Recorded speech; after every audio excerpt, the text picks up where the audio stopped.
tonight we're going to talk, as I said before, about startup resources and how you can go in and start a business in Romania. Our speaker is Liviu.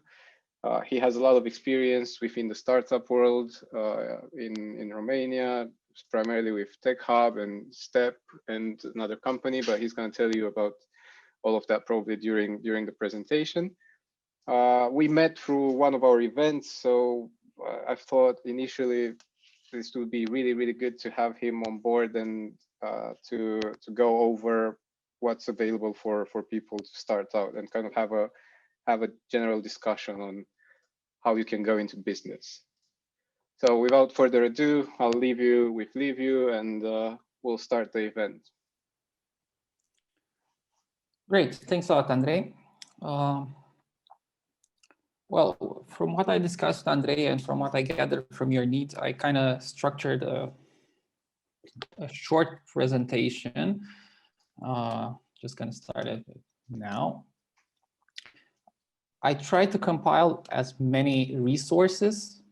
Almost all of them are from Romania, quite easily accessible for you guys, and structured in a way that it's easy from the beginning, from day one of starting a business and the next steps. And it'll be mainly a presentation about those resources.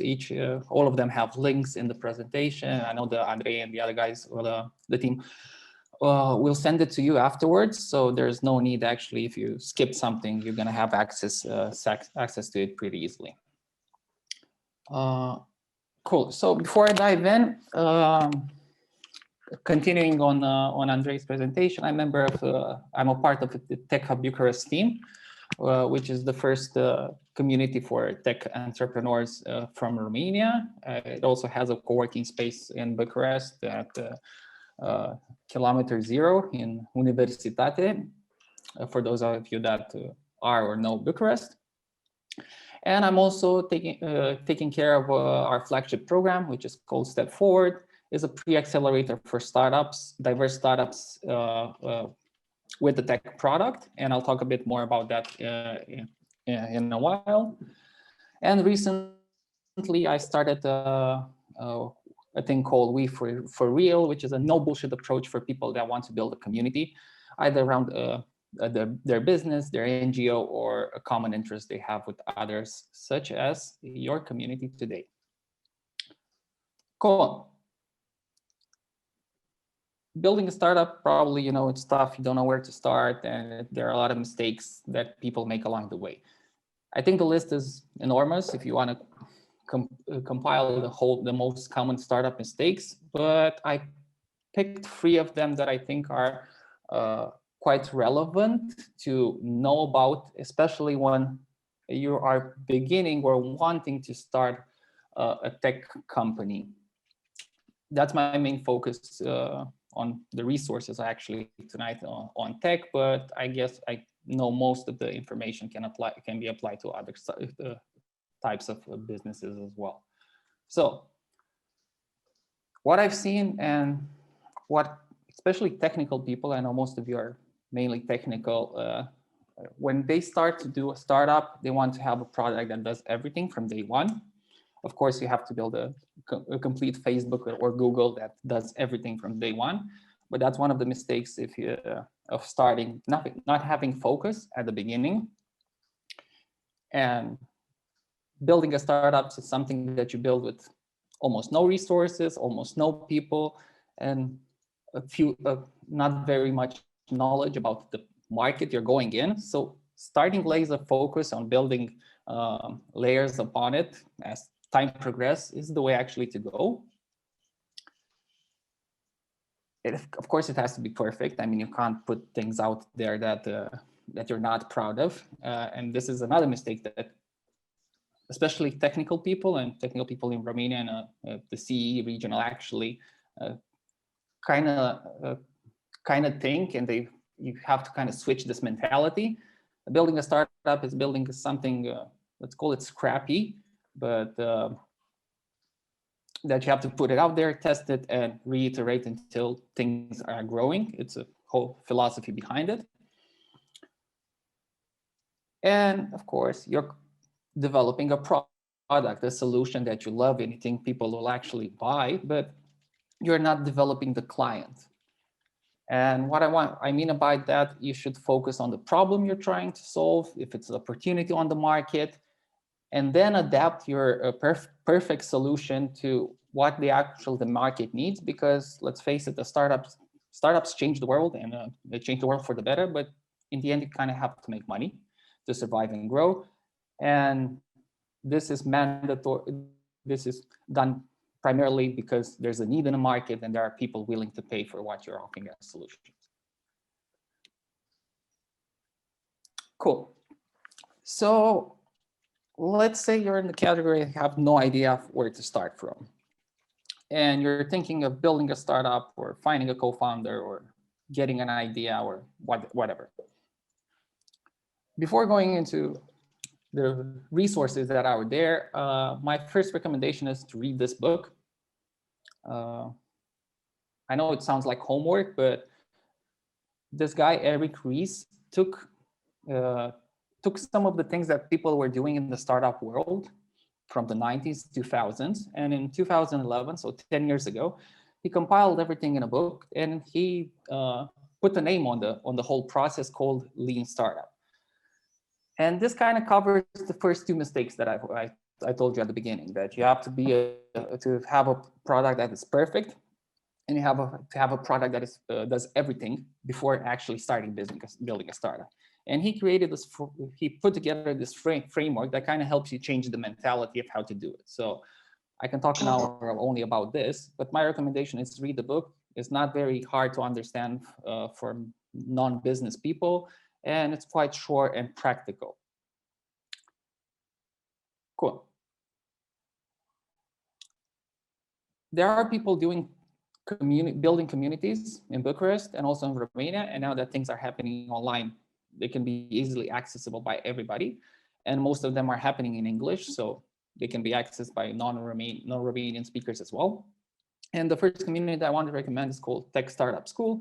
It started by a guy called Dragoș Nicolaescu, who is one of the angel investors in Romania. They get a lot of speakers that focus on the basic topics of building a startup. They had I think 2 or 3 meetups only on what Lean Startup is and what this philosophy is. Another meetup called Tech and Startup Events is a chill networking event where you actually you meet other people. And this is actually a good, both of them are good opportunities to meet the co-founder. It's easier for business people to attend those events and speak up. It's harder and awkward for non-business people technical people to show up, and especially on online events, and meet others that you can start a business with. But do check them out, see what they're doing, and maybe attend a couple of them, and at one point speak up and see if you can bond with the members of those communities. And 2 other communities that I want to recommend. It's called Bucharest Startup Founder 101. It's started by a thing called Founder Institute, which is a program that helps entrepreneurs at the beginning through a whole process of mentorship, workshops, and so on, to help them to build their team and build a startup. And I'm going to talk about Founder Institute in a minute. And a thing called Demo Nights is done by How to Web, one of the biggest tech conference in the CE region. And they get startups pitching their ideas in front of a jury that offer feedback. And at the end, there are some prizes, but it's interesting to participate, to get there as a participant, because you can understand what startups are going through before actually getting that investment that you see all over the news, that, okay, another startup got investment. It's a lot of hard work, and going through things like the demo night is one step that a lot of the startups that got investment in Romania went to. And there's also a Facebook group, and it's called Romanian Startups. And there's a Facebook group for a lot of cities in Romania: Cluj, Iași, Timișoara, Brașov, Constanța, Sibiu, and Mureș, which is a new one that I found, where you can meet people from your city, see what opportunities are discussed there. Of course, now it's different because all the events and opportunities are online and easily accessible, but when and if things go to how their things can go back to the physical part, doing them in person, you should check those groups depending on which area you are based on. If you want to read specific news about startups, they're free sites that I recommend: startup.ro, Startup Cafe, and ZFIT Generation. The first, you do a lot of articles and cover the news when somebody got investment, when a program is launched, who to follow in and learn from. And the IT Generation is a series done by Ziarul Financiar, and they interview founders, both the ones that have established businesses and also startups that are at the beginning of the road, and they only started things 3 months ago and things are still scrappy. So you can learn things from them as well. If you're into reading a weekly newsletter, I recommend Startups League. It's one of the newsletters that I follow. It's done by a team called Activize from Cluj, Mircea Vădan being their leader and founder. And they provide opportunities not only from Romania, from events, programs, investment funds, etc., but also from the region that accept Romanian startups or want to invest in Romanian startups. And if you want to listen to the podcast, I recommend Neascultătorii, which is a podcast done by Sergiu Biriș. This guy founded Trilulilu more than 15 years ago. For those of you that know about it, he done a couple of successful business in between that as well. I think one of them was sold to Facebook like around 10 years ago. And it gets pretty interesting interesting speakers, and they talk for an hour and a half about their story, about their mistakes, what they've learned from. And it's quite interesting also to learn from the good examples of how to build a startup. But it's actually more interesting to see how people failed and what learnings are from there, because building a startup is a lot of like small failures that you have to overcome day by day. I mentioned about conference, How to Web. They haven't done the conference online, but when it was live, it was full of 4,000 or 5,000 people. Things happened like that back in 2019. But they do the demo nights, they do a lot of stuff, so do check them out. A similar conference done in Cluj this time, called TechSylvania, focused on startups. Both those conferences, not only you can learn things about from international speakers, and they bring pretty nice speakers, people that wrote startups related books and so forth, but also they have the opportunities for startups to present in front of large audiences. And that's a good way of actually getting clients, getting investment, getting mentorship, and getting basically noticed. And I put here a couple other conferences that are happening every year. IT Days, it's another conference from Cluj. And it's a good learning opportunity, good networking opportunity to go there, but pick which one you think are interesting for you and give it a go. I mean, there's no guaranteed success that things will happen in a conference, but they actually good opportunities to learn and connect with people. Good. So let's say kind understood what a startup is, how to build it. Probably you found somebody, or you already have a co-founder, you have an idea, but you want to experiment before putting the startup out in the open and saying that this will actually become a business, or you don't have confidence in actually it will become a business. A good way of experimenting is going to things called hackathons. I believe most of you know what a hackathon is, but in short, it's, and I'm going to refer here mainly to business-related hackathons. During a weekend, you meet up with a bunch of people. You either come with your team from back home, or you get put into teams by the organizers. On Friday night, you brainstorm an idea, work on it on an MVP, which is a minimum viable prototype, like a pretty small prototype, both on the technical and the business side. It's very important to have both of them. If you have a prototype on the technical side and it doesn't have an opportunity of making money, it won't become a startup.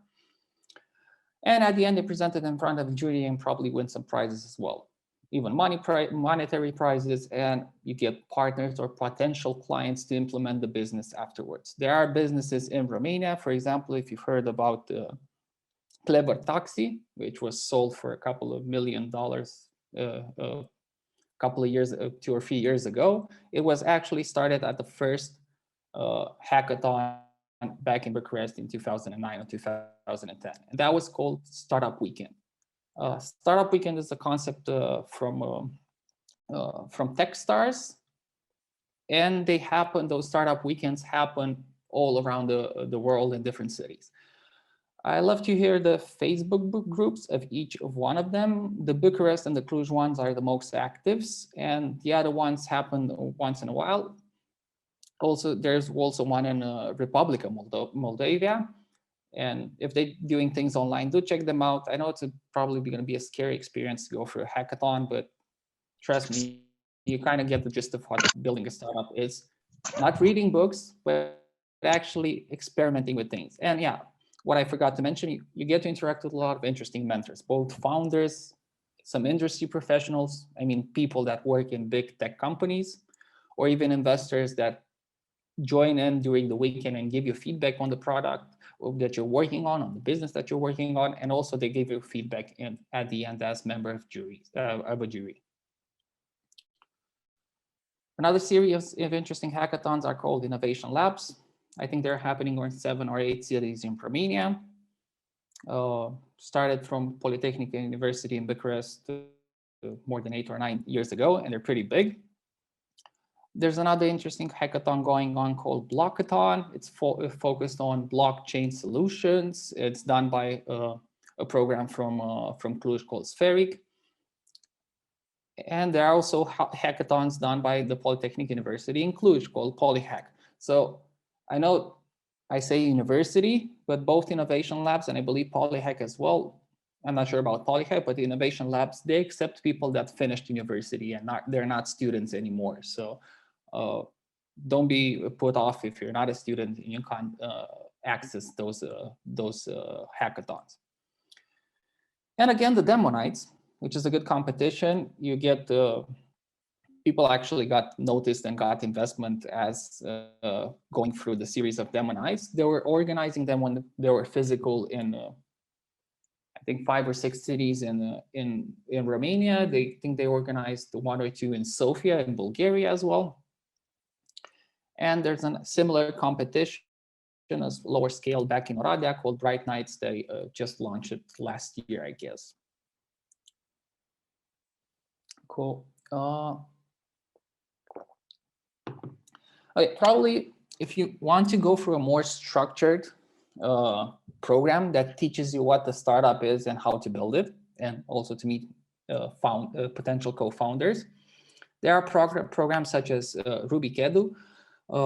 I think all of the things that I'm going to show you today are free. Probably a couple of them they have a small a fee, but Rubik Edu is one of them. It's a free program. They do 4 cohorts every year. I think the next one will open in April or May, and everything happens online. They're done by the guys from Rubik Hub back in Piatra Neamț. There is a hub in Piatra Neamț, which is a small city in Romania, for those of you that don't know. The guys from Cluj Startups, they're doing their own pre-accelerator. They call it pre-accelerator, but basically you don't have to participate with the team. So all of the programs that I'm showing you on this slide, you don't have to have a team and just go for the experience. I myself, for example, when I first learned about startups almost 10 years ago, I went through such a program, which is almost identical to what Rubik Edu teaches you. And I went from like having no fucking idea of what startup is and kind of barely touching the point with most of the things that you have to do in a startup. And it was a experience that kind of kickstart my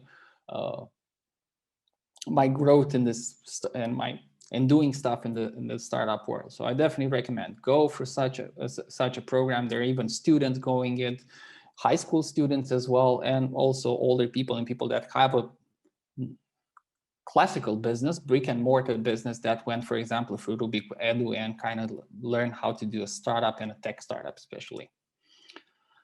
There's a model program called Startup Survivor that's in Timișoara.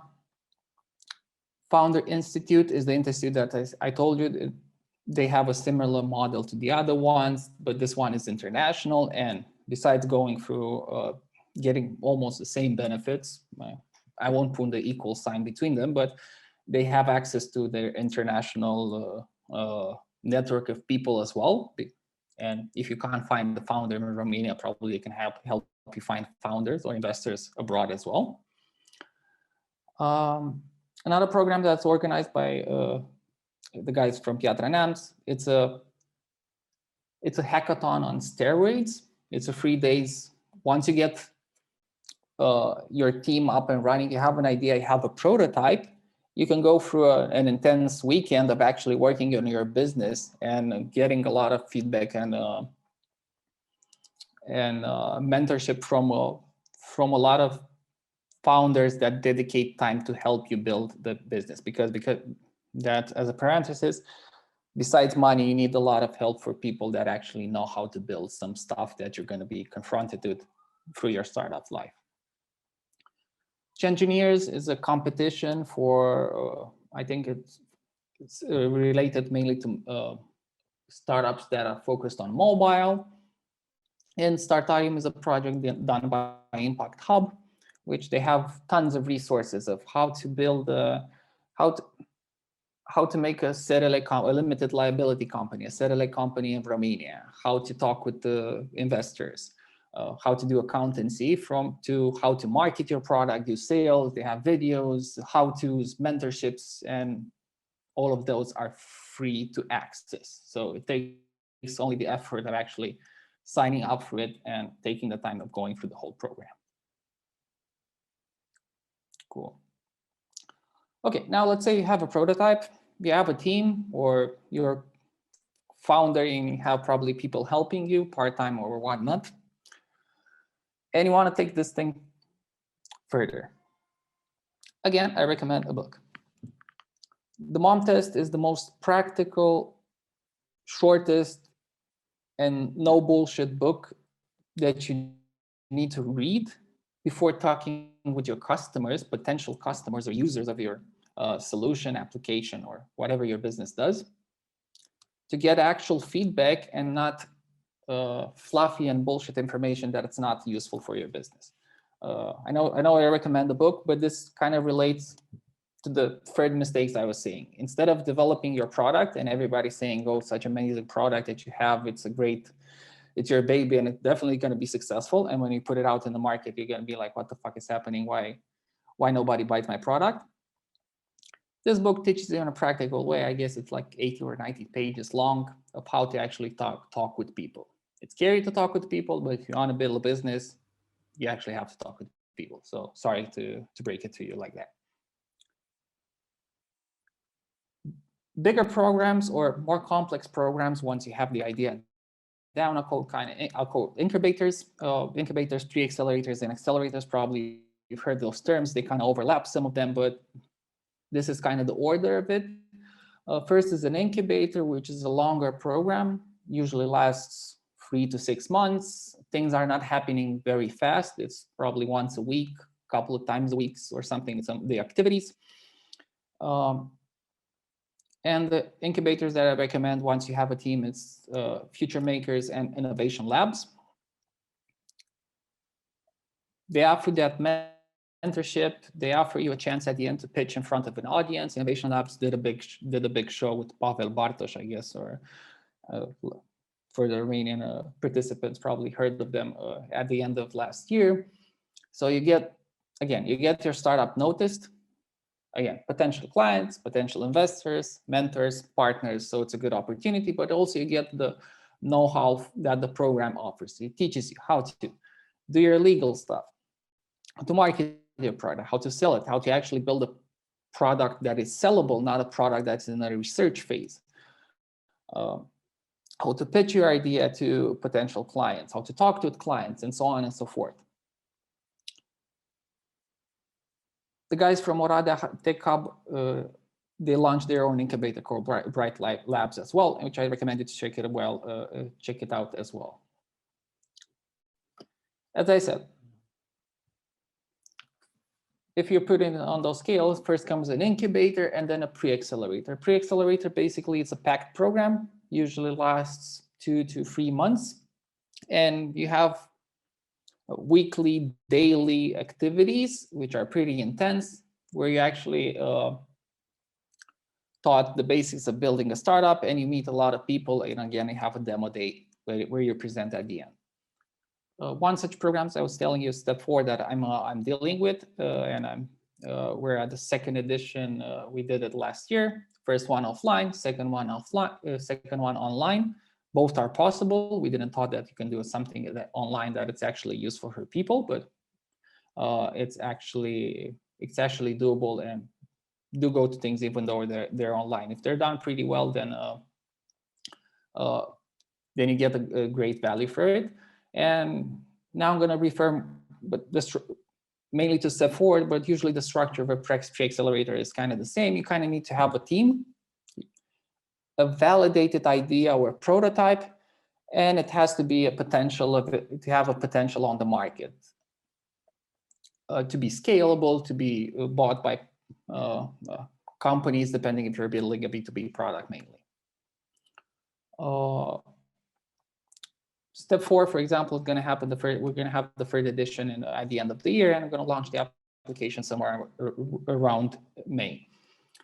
People usually, it's quite intense. A lot of the participants had business on the side, or they had a job on the side as well. And after those 2 months of 8 weeks that StepFWD lasts, you kind of need a break, because if you're going in that rate, you're gonna probably end to a burnout. It's called pre-accelerator. You get a lot of information, you get very chaotic, and you don't know what's happening next. But after you take a break, you're gonna filter that information, and you'll see you have access to more people than you imagine that can help you when you get to a stage in your startup life that you need their experience. So besides StepFWD, there are other pre-accelerators in Romania. Ruby Garage, done by guys from Piatra Neamț. Commons Accel, which is done by the Commons co-working space in Bucharest, but again, it's online and you can have access to all of them. Innovation for Children is done by Impact Hub. They're looking mainly for solutions that are applicable for children. Probably, I don't know if this is useful for you guys, but I just want to point out that there are a lot of them. Either one, the first 3, StepFWD, Ruby, and Commons, are industry agnostic, so you can be from any vertical, and those programs can offer you value. Or there are programs out there, if not in Romania, then you can search them abroad, that are specifically to your industry and your niche, and those can sometimes offer you more value than the general programs. If you're doing something with AI, the Bucharest AI community have started their they have done their second edition, I think, of the pre-accelerator last year. And in the Republic of Moldavia, there's an accelerator happening as well, called Accelerator, which I know they got Romanian startups as well in their previous editions. Cool, easy peasy. You went through all of it. You have an idea, co-founder, a prototype. You went through one of those programs. It's not necessarily that you have to go through a program, an incubator or a pre-accelerator, but it helps a ton, saves you time and energy. And that's what everybody that goes through this kind of programs advise you. And before applying to any of those programs, go on their website, check who are the alumni, who are the people that went through that program. Talk to them. Trust me, if you write them an email or a message on their social media pages, they'll be happy to talk to you and get the feedback and see if the program is any good enough, and if it's worth for your time and effort, to spend your time and effort going through it. and then decided to apply to such a program. That's one of the tips and tricks that I have as a former participant, but also organizer such a program. Cool. Now there are things called accelerators. Those are for more established startups. So you kind of have to have more than a prototype. You have to have your first clients, probably first revenue to be accepted in those kind of programs. What they offer besides, in addition to the pre-accelerator, accelerators usually offer funding, and it's in a range of a couple of tens of thousands to 100,000 euros or dollars, depending, for a percentage of your company, usually between 6 and 12%, which is kind of reasonable. And they offer you, of course, the whole lot benefits of a pre-accelerator: the know-how, the mentoring, the introduction to potential clients or partners, and also to investors. In Romania, the only pure accelerator in its terms, it's called TechHub. It's done by one of the VCs in Romania called Gapminder. They offer you some investment. I think it was 50 or 60,000 euros, and you go through the whole program. You have a demo day, of course, at the end, and people actually get investment as they go throughout the accelerator as well. Not quite per se an accelerator, but Startup Spotlight. It's a thing done by HowToWeb. I told you HowToWeb does a lot of cool stuff for the ecosystem, but they put you in contact not only with people in Romania, but from abroad as well. Remember the people that wrote the how to do some startup stuff books. They could be some of your mentors. And there are also accelerators done by corporates in Romania. And two of them that I want to mention, they're pretty good, are called OrangeFab and Innovix.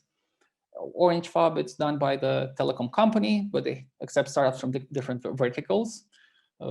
AI, deep tech, I guess, as well. So it's probably going to apply to you guys. And Innovix, I guess, if I'm not mistaken, they're industry agnostic, but you have to check them out. And those are all the resources that you have here are, I guess, almost 90% of them are quite active now, so you can access them as we speak. If you're bold enough and you want to go out abroad to an accelerator, I do recommend to you to do it. We have Romanian startups or startups founded by Romanians from abroad that went through the top accelerators in the world. And once you go through such a program, it's a business card that opens many doors. If you have the badge of a famous accelerator in the world on your website and in your CV, it's going to be so fucking easier. Pardon my French, but it actually is very much more easy to get potential clients on investment because you are actually vetted for those programs. They usually get tens of thousands of applications every year and accept 10 to 20 startups per cohort. So the application process is tough, but if you're at the right place and time for them, then it's worth going for such a program. So I want to mention the top 3 accelerators in the world. The first one is Techstars. They have 30 programs around the world. Most of them are industry agnostic. Some of them are focused on vertical. They have one in Montreal in Canada, for example, focused on AI. And most of the acceleration or pre-acceleration programs that are happening in Romania kind of copy the Techstars model. They're pretty good at what they're doing, and that's why kind of is the most famous and used framework of a pre-accelerator or accelerator program all over the world. Y Combinator is they are the first guys that actually started this concept of an accelerator. It was like back in 2005, if I'm not mistaken. And they have a different business model. They still get thousands of applications every year, but they get 60 to 90 startups per cohort. They're based in the famous Silicon Valley, of course, which is a big plus. They have only one location. And to give you an example of one of their flagship alumni, it's Dropbox. So startups that actually go for such programs become big 10 companies as well. And the third one, it's called 500 Startups. They have different locations. The closest one to us is in Istanbul, and they're constantly looking for people from Romania to go for the accelerator. But they have ones in America or the rest of Europe as well. Now, of course, you need money to do this, and you can do a startup without getting an external investment. You can do it with your own money. If you have some funds saved on the side, you can bootstrap. I mean, not spend money where there's not needed, and try to get innovative ways of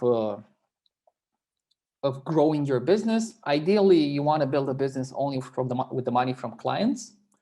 But in order to move fast and become big enough, you usually need external investment. So the first stage of investment, it's called pre-seed, which is usually in the tens of thousands of euros or dollars, and it's usually done by angel investors. Those are probably either private individuals, ex-founders or not, that invest their own money, and that's the angel investment philosophy. It's their own money that they invest in businesses. But there are also in Romania some associations of angel investors. And before that, SeedBlink is also an association of angel investment. But they do crowdfunding investments, kind of like Kickstarter, but for startups. Tech Angel is the largest and the oldest one active in Romania. But although they're based in Bucharest, they invest all over the country. There's one in Cluj, one in Timișoara, and one in Iași. There's angel investment vehicles like Simple Capital, which is started by Andrei Pitiș, that built Vector Watch and was sold to Fitbit 4 or 5 years ago. Or another one called Zero Day Capital. And those are not all of them, but I wanted to just give you some example that there are opportunities, there are money out there on the market, but you have to have the right team and business to get them. So once you get the VC funding, the angel investment funding, you go to venture capitalists. What's different from angel investment is those venture capitalists, they get money from somebody else. They're called limited partners or LPs. And those are either big investment funds like pension schemes, or like a lot of the VC funds in Europe, they're funded through an European investment fund. So the European Union is kind of pouring money through this vehicle to VC funds, which they invest in startups as well. In Romania, the two VC funds are the biggest are Gapminder and Early Game Ventures. They both got money from European Union through the European Investment Fund. But there are others like Roca, Sparking, Risky Business, Founder Bridge, Neogen Capital. You have their links here. You have their investment thesis and what they invest. Most of them are industry agnostic, but not necessarily. Some of them focus on specific verticals. Even Among started its own venture. It's not quite crystallized. That's why they don't have a website yet. But there are also some investment funds like Launch Hub, which is a quite big investment fund in Bulgaria that actively invests in Romania. And once you get to the big stages and you get seed, or you want to get Series A, which is a couple of million, you go to things like Early Bird, which they invest in the CE region, also in Romania. I think they invested in UI. I'm not sure if they invested in UiPath as well. But we have a Romanian managing partner, which is Romanian, so they actively look at Romania as well. Cool. How to access them? You either come to office hours. So, for example, we at TechHub try to actually put get in touch those investors with potential startups, and usually they're both for people that are ready to get investment, or those that are kind of having a business, they're still learning, but they want to learn what to do to get that investment. And those people spend their time with you to give you some feedback and resources of what to do next, and even put you in contact with potential partners or clients that can help you. So if you're at the stage of, or thinking of getting investments in the next couple of months, let's say, this is a good opportunity for you guys. What I want to point here is that investors actively look for the big startups. They have a business as well, especially VC funds. So they want their best potential startups out there. So even if you write them an email and send them your pitch deck, they will answer to you if it's good or not. They're going to tell you if they're not interested, but if it's something interesting, they will want to continue a discussion with you. So again, don't be afraid, talk with people, even to investors. Most of them wear a shirt and a suit, and they look very non-friendly, but most of the VC funds or the VC fund investors or angel investors from Romania, they're quite friendly and they willing to help you guys. So do write to them if you want to get more help on the investment part. And of course, not to forget, if you're at this stage, I want to recommend you the book called 0 to 1. This guy, Peter Thiel, co-founded PayPal and a thing called Palantir, which is quite big on the stock market now. And he was also the first external investor in Facebook. So he knows his stuff,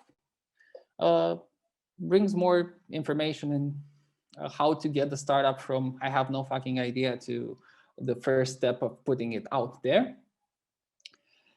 Yeah, and well, unfortunately, this is not it. If you get to this stage, then you kind of figure out that building a startup is very, very complicated and there's so many moving parts, and you as a founder have to know a lot of stuff. Even if you're a technical founder, at the beginning, you either bring a business partner in your team, or you're gonna have to learn how to do the other stuff in a business. So that's why, unfortunately, it's not only one book.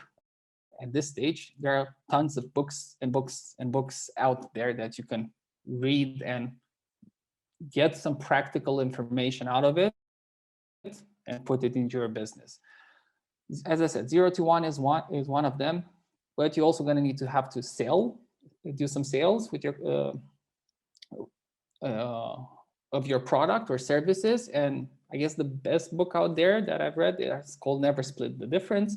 This guy, Chris Voss, was an FBI negotiator, and he was negotiating for people's life.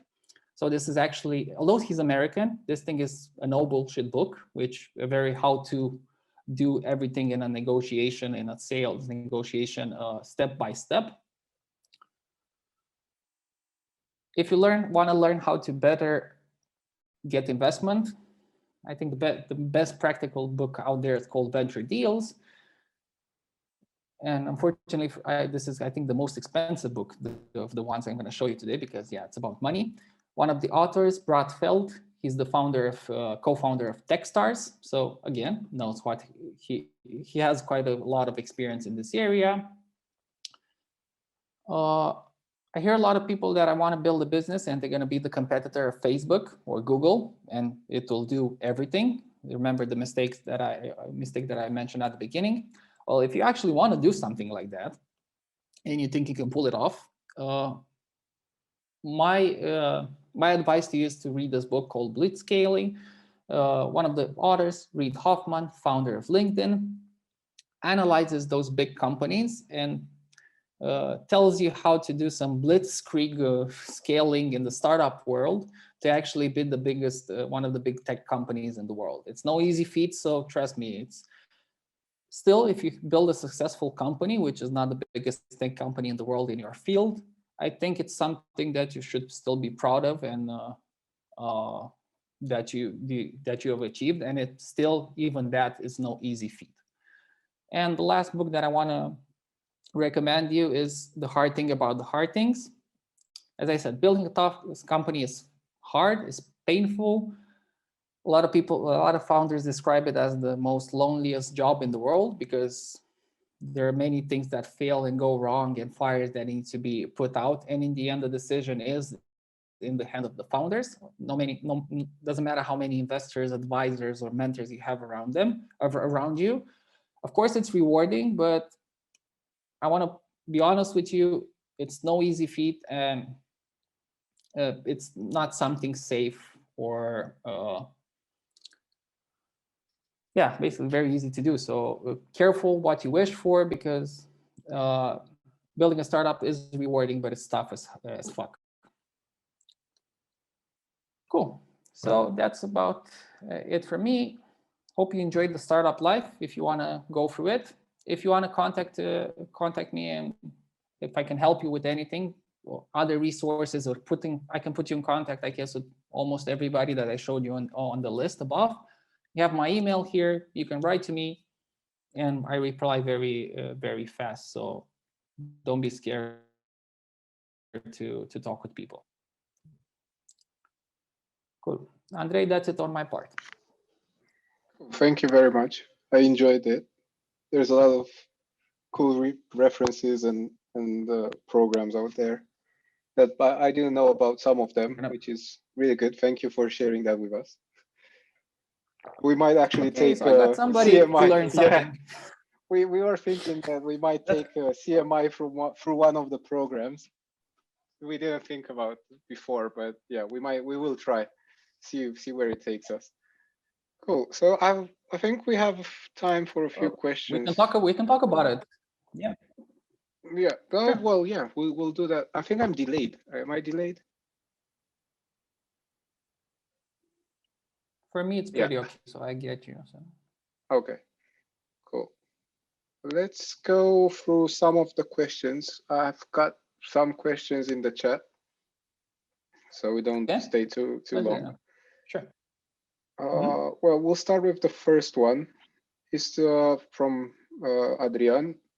So basically, he's asking that if you're not, if you have a tech startup and you don't have any tech expertise in anything, so coding, programming, software development, whatever the technical side of it is it a good idea to give shares or give a part of the company to someone that's technical and get a technical co-founder? As I mentioned, if you have a tech product, you don't have somebody to sell it, it doesn't work, but you need to have both of them. And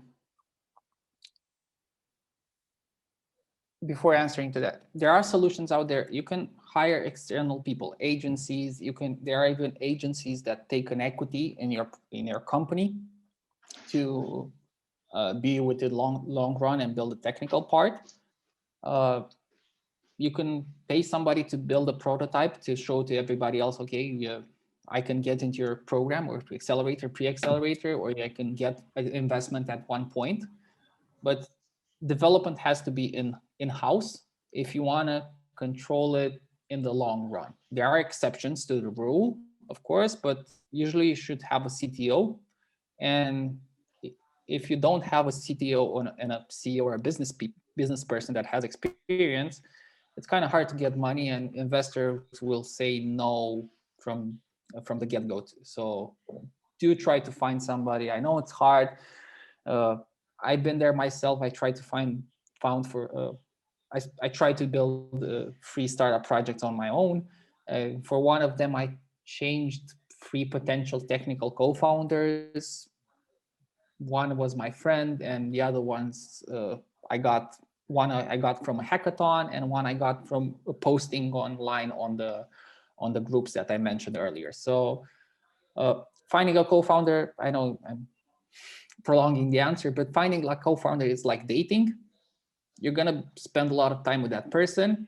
They have to be capable of doing what they have to do. So if it's a technical person, usually you need somebody that has more than junior skills, but again, there are exceptions to this, and somebody that you can relate with and spend days and nights working together on the product. So you have to have the chemistry as well. So it's not that easy feat like, yeah, I need the post it online, I need the co-founder, and you get somebody. It probably takes time until you actually becomes a co-founder. So, but yeah, get a CTO if you can from day one. Ask around, ask your friends, former colleagues, friends of friends, put it out there on groups and see if you can get somebody in the team. Yep. So you would suggest getting someone in from the beginning rather than hiring externally, like I don't know, outsourcing office or. We had startups in our programs, for example, that didn't have a technical co-founder, and They managed to build something until one point, but they either quit the startup because they didn't have money to build to pay that external agency. So depending how much money you have, that's a thing as well. Or they grew to a point until when they wanted to get investment, and all investors said, okay, get a CTO on board and we'll talk. Looks promising, but without a CTO, won't happen. So yeah.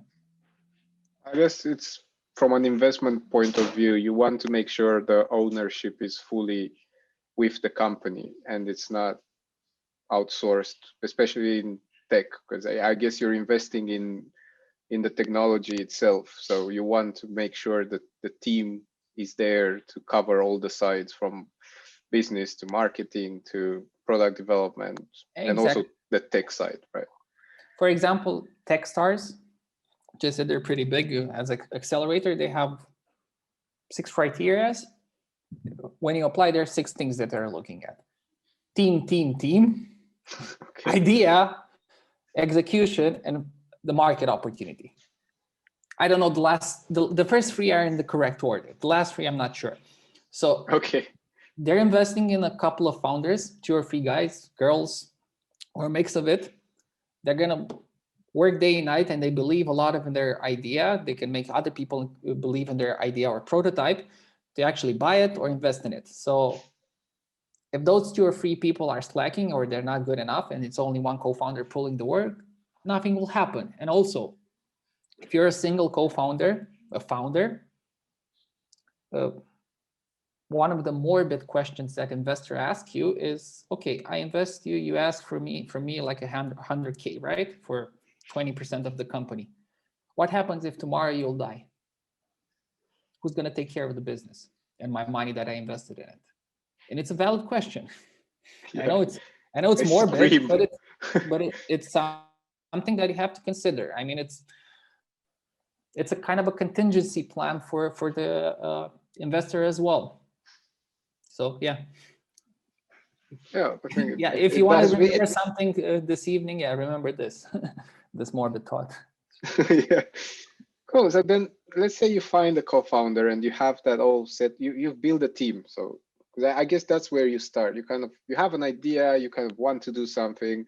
Mm-hmm. From what I'm seeing and from my experience as well, first thing is build a team. Get a team together that you can trust, and not only have the right skills, but you as individuals get along really well, so you can rely on each other and trust each other basically for anything that happens. So, but then you start working and you hope for the best. Mm-hmm. When would you know to go to market? Is there a magic formula for your product/prototype to say, yeah, I'm ready now, I'll go to market? Or you just kind of go by the guts? To some extent. If it were easy and if it was a magic formula for anything in startup, there would be more founders and millionaires, billionaires out there. So that's something to have in mind, right? Even if you get 5 easy steps of negotiating, or you read the books that I told you about it, it's so much complicated. It's very complex. But when you're ready to go to market with the product, before building it, actually, ideally, there's a philosophy in when you start learning about startups is to sell before you actually have a product, which is a bit counterintuitive, especially for technical people. It's like, I don't have anything and I sell beforehand. Well, yeah, because the philosophy behind it is, if there's a need in the market, somebody will pay for something, for a problem that you're trying to solve. You don't know exactly how to solve it. You kind of have a basic idea. Then there's an opportunity and they'll pay upfront in some cases, and you can prototype that with almost anything, even with hardcore tech shit, deep tech stuff. Even of that, you can do something with a prototype to see if somebody will pay for you before you actually build a solution for them. So yeah, my advice would be to go. I know it's philosophical, I mean, or it sounds counterintuitive, like how I'm going to do that. I mean, go to market without having a product. You shouldn't focus on a product, because that product is your solution, your baby, the one that you love. You should focus on the talking with the client and with as many potential clients as well, and see, this is actually a real problem.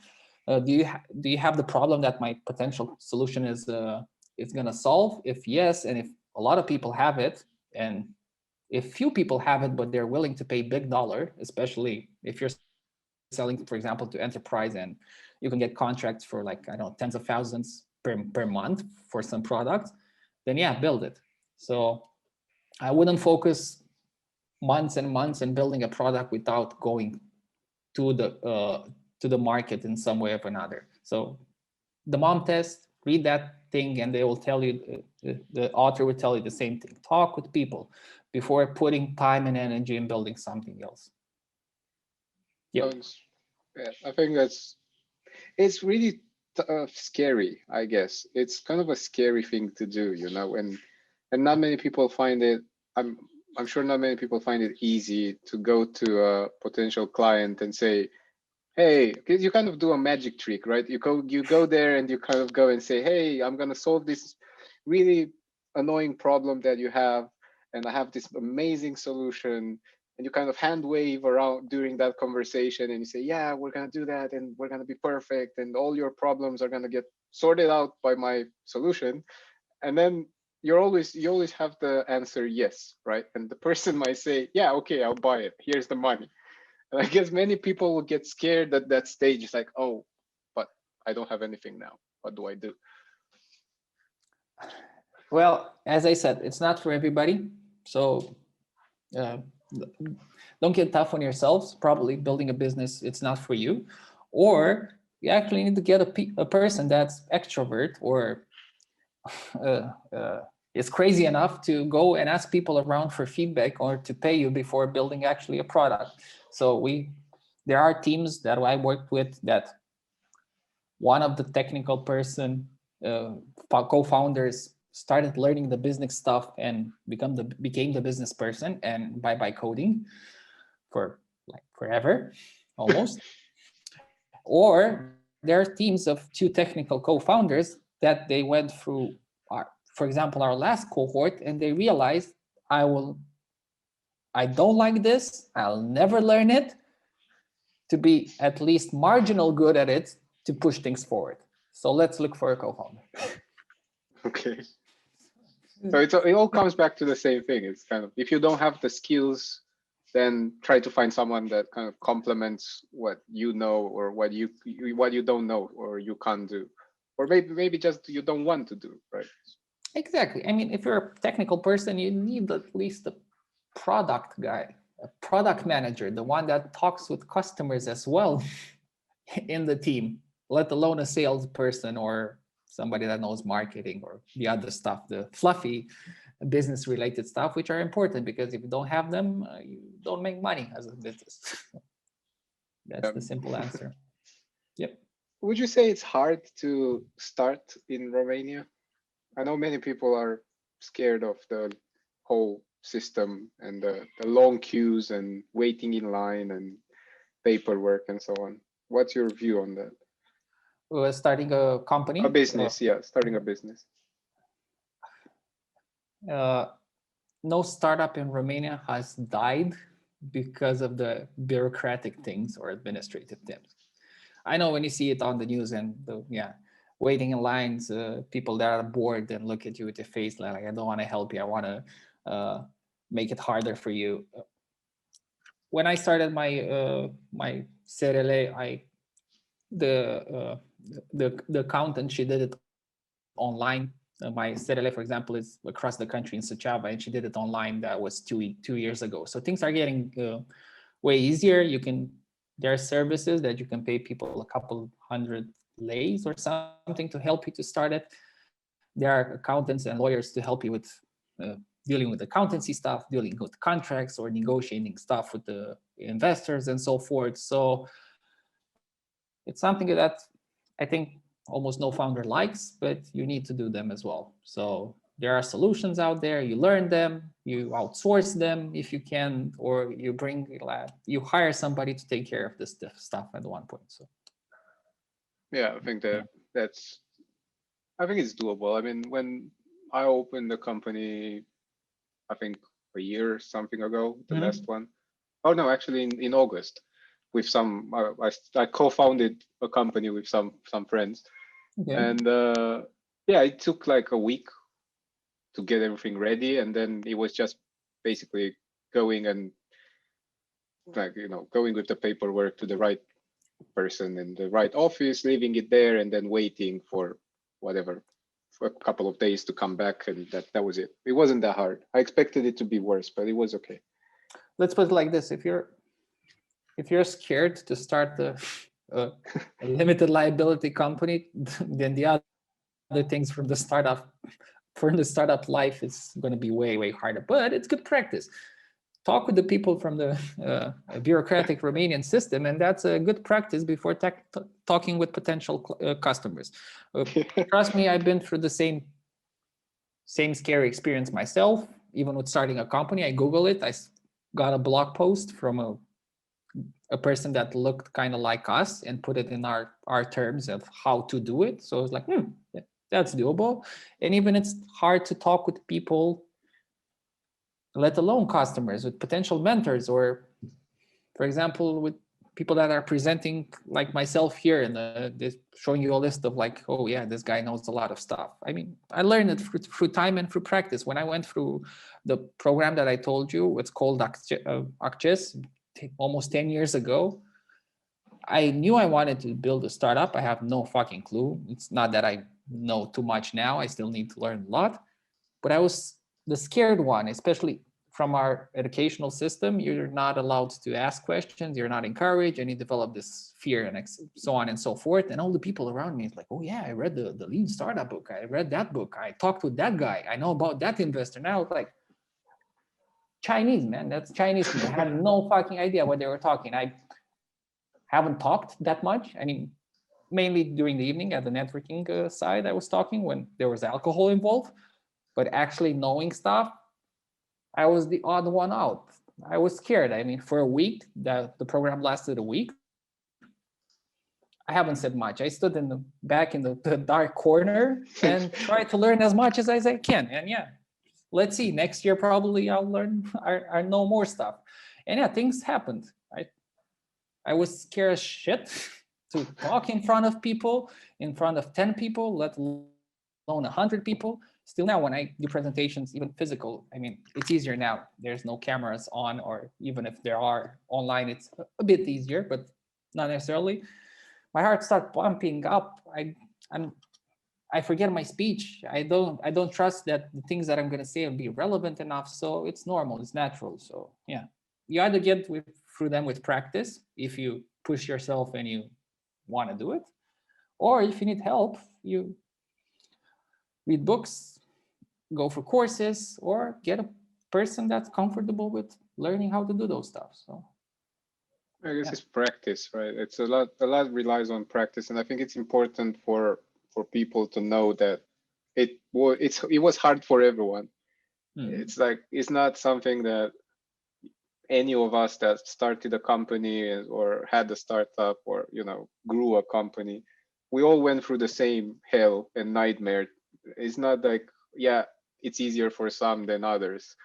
Everyone has to go through it, and kind of, if you don't practice it, that's what I found, that you need to just practice, put yourself in awkward situations where you don't want to be, speak to people, be the odd one out, and kind of in time you get used to the feeling, and then it becomes natural, and nothing scares you as much. I mean, yeah, okay, you're nervous, you kind of learn how to deal with it, but in the end you have to do it.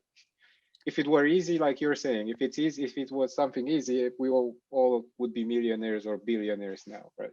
But not for everybody. Speaking of which, I'll leave you two links in the chat. There are two events, one called Fuck Up Nights, which is international events, but happens in Bucharest as well, and one I Love Failure, which happens in it's a Romanian meetup, and I think they have it in other cities of Romania as well. There are people that try to build a company and failed, and after a while, because it's not easy at the beginning, started talking publicly about it. So yeah, what you said, it's confirmed over and over again. And yeah, people usually don't talk about failures because it's not nice, it's not fancy, it's not something that you want to brag about. But hey, we're all looking at the American American culture where failure is okay-ish, especially to our culture. So you gotta learn for somewhere. But yeah, it's painful. I mean, some founders put it like building a startup is like waking up in the morning and enjoying that you're gonna eat glass over and over again, and you enjoy that feeling. I mean, it's not for everybody, and it's okay. It's not for everybody. Don't kill yourself over building or startup or being burned out, because come on, you should enjoy your life as well. I think that's another. I think we can. I don't know if people have questions. If you guys have more questions, if I would like to ask you to write them in the chat. But I think if no one has anything else to ask, one thing that I would want to ask, which I'm curious about, is how do you deal with this whole work-life balance? Because it's a lifestyle. I mean, for us at CMI at least, it's kind of a lifestyle to develop this business. We can wake up in the morning thinking about it. We go to lunch thinking about it. We go to bed thinking about it, and then it kind of goes again and again and again in a spinning wheel. Do you have any? How do you deal with this? Like, do you have any tips for people? Well, unfortunately, you can't stop thinking about it. That's kind of natural. As you guys said, you wake up in the morning, you think about it. You go on a holiday, you think about it. You can't pause thinking about it, which is normal. People resort to all kind of stuff. Meditating, yoga, exercising, doing things in batches. Personally, I don't agree with the work like hell, 16 hours a day and get overworked. I mean, I think one of the most famous examples is that Elon Musk guy that works 20 hours a day for weeks on end. Don't be like him. He's kind of fat and a bit, I think he has some disease as well. So it's not for everybody. Don't do that. You can build a business without pushing yourself, but you have to get organized in what you're doing. Say no to stuff, a lot of stuff.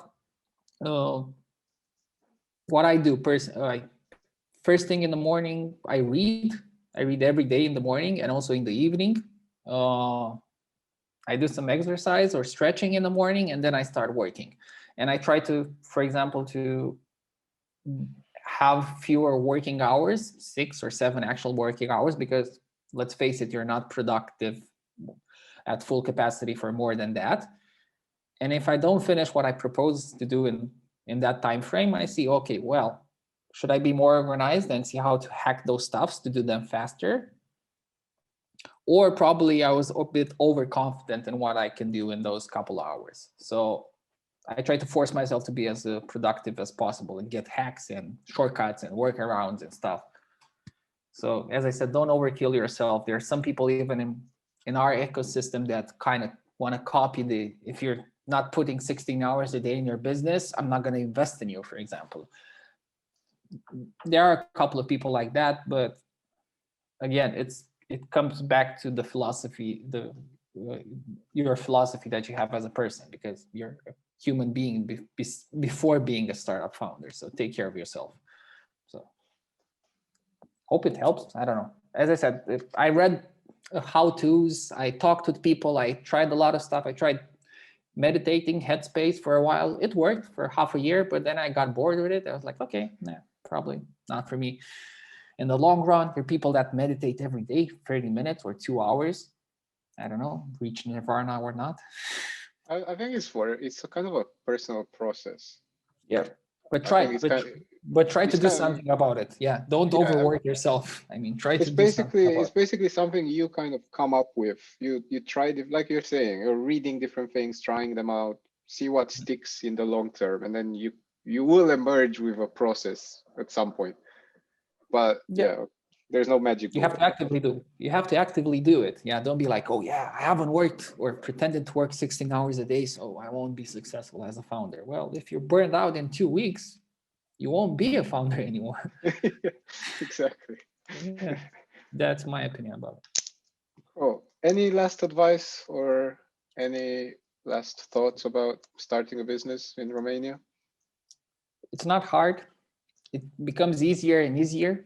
I mean, every year for the past 5 or 6 years, people started talking, oh, now there's no better time than now to start a business in Romania. Our ecosystem is growing. It's not comparing to the one in developed countries, but it's growing for our region. It's pretty stabilizing. I showed you a lot of resources that you're going to have access to with the presentation. There's some other ones out there, some of them that are dormant or some new ones popping up. But bite your tongue, have the courage, and go for such a program. It's like, yeah, fuck it. I'll see how it happens. I mean, I'm going to embarrass myself. There are probably going to be 4 or 5 other people like me. They're going to embarrass ourselves, but I'll see if this thing is for me or not. But only reading about it and not growing through the experience, whatever it is, a hackathon, a program, or a pre-accelerator, so on and so forth, you don't know if this thing is for you or not. So at least you have an answer in that direction. But trust me, people are friendly. Even the investors, they don't look friendly probably, but they're friendly and they want to help out. So people in the ecosystem, I think we're living in a bubble inside the bubble, because they're nice, intelligent people, most of them, on both fronts, that want to help others. So yeah, write them a message, an email. Some of them would answer you, some of them will not. Doesn't matter, man. Give it a go. Just try it out, basically. Take the leap of faith and go there and see what happens. Yeah, I mean, when you put leap of faith, yeah, don't put too many words, put pressure on yourself. You're like, yeah, let's see what happens. Come on, I went to university. Let's see how that works out. I don't know. Should be nice. I mean, yeah, and enjoy it. I mean, if it's very painful at one point, probably, yeah, you should stop or rethink things, because yeah, you have to live your life as well, not only build a startup until you die on it. So yeah, again, the morbid thought. Yeah, it's a nice way of ending a webinar. It's like, make sure you don't die. Yeah, and on a Wednesday evening, yeah.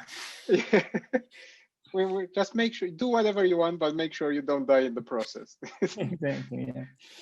Best startup advice ever. Cool. Hope it was useful. I don't know. As I said, if you want to talk, if you need more help, just write to me and I'll answer. So I can help you with as much as you need with. So yeah. Thank you. And it was really interesting, and I found out some cool things. We're gonna share the presentation with everyone.